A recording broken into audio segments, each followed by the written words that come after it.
मुंबईतील मालाड पूर्व कुरार येथील ही धक्कादायक घटना समोर आली आहे। पुण्याहून मुंबईला पळून आलेल्या एका विवाहित महिलेची तिच्याच प्रियकराने हत्या केली आहे। बाबूराव मोरे असं आरोपीचं नाव असून तो एक रिक्षा चालक आहे। प्रेयसीच्या हत्येनंतर त्याने स्वतःलाही संपवण्याचा प्रयत्न केला, पण तो अयशस्वी ठरला। सदरील घटनेत विवाहित महिला नैना हिचा मृत्यू झाला असून आरोपी बाबूराव मोरे थोडक्यात बचावला आहे। आरोपीवर सध्या मुंबईतील शताब्दी रुग्णालयात उपचार सुरू आहेत।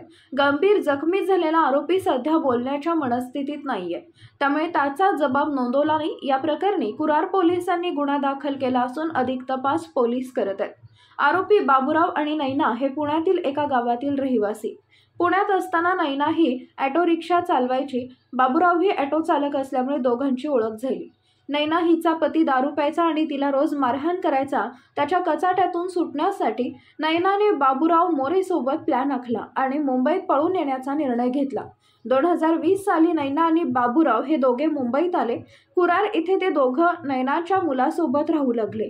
सगळं काही ठीक सुरू होतं, पण 4 दिवसापूर्वी नैना आणि बाबूराव मोरे यांच्यात काही कारणावरून वाद झाला। त्यानंतर बाबूरावने धारदार शस्त्राने नैनावर वार करून तिची हत्या केली। नंतर त्याने देखील आत्महत्या करण्याचा निर्णय घेत स्वतःवर वार करून घेतले, मात्र तो थोडक्यात बचावला। हत्या करण्यामागील कारण अद्याप समोर येऊ शकलं नाही। पोलीस पुढील तपास करत आहेत।